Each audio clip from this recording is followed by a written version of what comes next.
warahmatullahi wabarakatuh. Waalaikumsalam warahmatullahi wabarakatuh. Perkenalkan, nama saya Zilfa Adelia Lukiman dari kelas 2E, mahasiswa aktif semester 2 Universitas Negeri Gorontalo. Saya akan menjelaskan kebijakan pertahanan dan keamanan kemaritim melalui kebijakan Isuzu Maritim.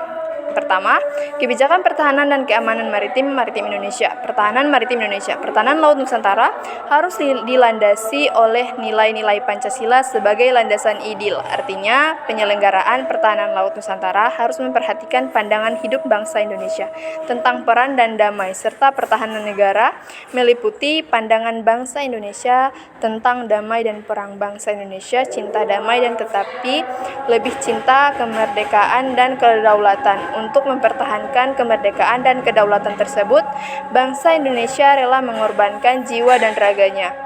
B. Pandangan bangsa Indonesia tentang pertahanan negara. Bagi bangsa Indonesia, pertahanan negara merupakan upaya untuk mempertahankan kemerdekaan dan kedaulatan negara, ketuhanan bangsa dan wilayah, serta dipeliharanya keamanan nasional dan terciptanya tujuan nasional.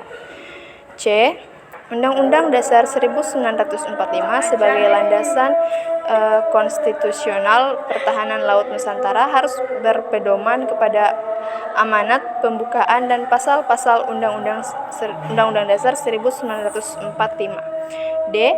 Wawasan Nusantara sebagai landasan visional pertahanan luas Nusantara disusun dengan mengacu kepada 6 konsep wawasan Nusantara, yaitu konsep pengembangan industri maritim dalam rangka menunjang siheneng di laut 19, persatuan dan kesatuan Bhinneka Tunggal Ika, kebangsaan negara, bangsa negara dan negara kepulauan dan geopolitik.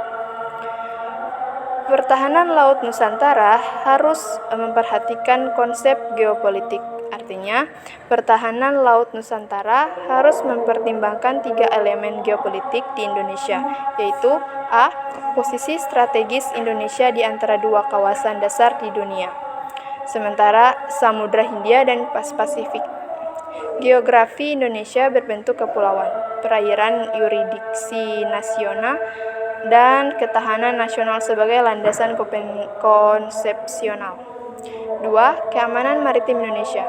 Wilayah laut yang luas juga memberikan tantangan mandiri bagi Indonesia. Laut Indonesia rawan terhadap tindakan-tindakan kejahatan. Tindakan-tindakan seperti terorisme, pembajakan kapal, perampokan, persenjataan, penyeludupan obat-obatan, berbahaya, dan lainnya senantiasa menjadi perhatian utama keamanan maritim Indonesia. Selain tindakan-tindakan tersebut, wilayah laut Indonesia juga rawan terhadap eksploitasi ilegal sumber daya alam seperti IUU, fishing, dan pencemaran lingkungan. Sebagai gambaran, Indonesia sendiri mengalami kerugian paling tidak 100 triliun per tahun akibat tindakan-tindakan kejahatan tersebut. Untuk itu, Indonesia perlu meningkatkan pengawasan laut secara keseluruhan. Yang ketiga, ada kebijakan pertahanan dan keamanan maritim. Program-program utama dalam melaksanakan strategi kebijakan pertahanan dan keamanan maritim sebagai berikut. Yang pertama, pembangunan pertahanan dan keamanan laut yang tangguh melalui postur pertahanan kelautan Indonesia yang profesional dan laut, wilayah perairan, dan wilayah yurisdiksi Indonesia, serta mampu mengulangi ancaman dan gangguan dari dalam dan luar negeri. Yang kedua, peningkatan kemampuan dan kinerja pertahanan dan keamanan serta terpadu di seluruh wilayah perairan dan wilayah yurisdiksi, serta di luar wilayah yurisdiksi sesuai dengan hukum internasional. Yang ketiga, peningkatan pembangunan kawasan perbatasan di laut dan kepulauan pulau kecil terluar. Yang keempat, peningkatan para aktif Indonesia dalam kerja dan pertahanan dan keamanan laut baik di tingkat regional maupun interpersonal.